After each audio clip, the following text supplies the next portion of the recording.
বাংলার ভোজন রসিকদেরকে আজকে নতুন একটা রেস্টুরেন্টের সাথে পরিচিত করাবো, যেখানে হাঁসের মাংস এবং আরও অনেক কিছু পাওয়া যায়। তো চলুন প্রথমে হচ্ছে আমরা রেস্টুরেন্টের ভিতরের ভিউটা একটু দেখি। খুব বেশি বড় নয়, মোটামুটি ছোট পরিসরে এই রেস্টুরেন্টটা তৈরি করা হয়েছে। এবং আমি প্রথমে ঢুকে হচ্ছে তাদের মেনু কার্ডটা দেখতেছিলাম। এখানে হাঁসের মাংস ছাড়াও চিকেন, দেন হচ্ছে গরু মাংস, চা, কফি এবং অনেক কিছুই পাওয়া যায়। তাদের হচ্ছে ভাতের আইটেমও ছিল, যেটা কিনা তারা দুপুরবেলা সার্ভ করেন। এটা হচ্ছে তাদের এন্ট্রি গেট। আর এন্ট্রি গেট দিয়ে ঢুকে প্রথমে হচ্ছে আপনারা দুইটা বেসিং পাবেন ফ্রেশ হওয়ার জন্য।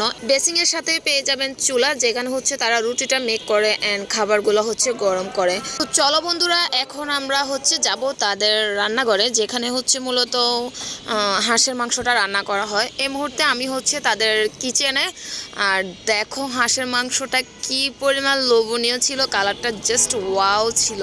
প্রতিদিন তারা হচ্ছে এই বড় হাঁডিটাতে এক হাঁডি হচ্ছে হাঁসের মাংস রান্না করে অ্যান্ড দিনে প্লাস হচ্ছে সন্ধ্যার পরে তাদের অনেক বেশি কাস্টমার থাকে, তো এর মধ্যে হচ্ছে শেষ হয়ে যায়। এই ছোট হাঁডিটাতে করে হচ্ছে তারা রেস্টুরেন্টে নিয়ে যায় হাঁসের মাংসটা। এ তেল কি হাঁস থেকে উঠছে না এক্সট্রা করে দিয়েছেন? তাদের একটা জিনিস আমার খুব ভালো লেগেছে, সেটা হচ্ছে এই হাঁসের মাংসতে বাড়তি যে তেলটা উঠে, এটার কিছুটা তেল হচ্ছে তারা কমাই ফেলে, যেহেতু কাস্টমারের কোনো ক্ষতি না হয় এই হাঁসের মাংসটা খেয়ে। এই ব্যাপারটা আমার খুবই ভালো লেগেছে। স্বাস্থ্যসম্মত খাবার কে না চায় বলুন, সবাই চায় ঘরোয়া একটা ফিল থাকুক খাবারের মধ্যে। এই খাবারটা হচ্ছে মহিলারাই রান্না করে এবং রুটিগুলো কিন্তু মহিলারাই হচ্ছে মেক করেন। তো আমরা খাবার অর্ডার দিয়ে একটু কিছুক্ষণ বসার পরে কিন্তু আমাদের খাবার চলে আসে। এখন আমি খাবারটা খেয়ে হচ্ছে আপনাদেরকে টেস্টটা জানাবো।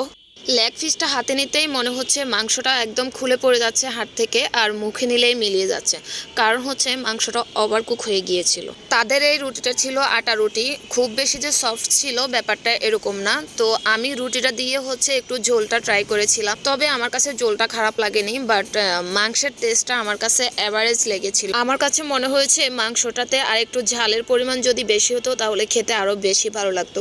তবে যারা ঝাল খেতে পছন্দ করে না তাদের জন্য এই ঝালটা এনাফ ইজ এনাফ, যথেষ্ট ভালো লাগবে।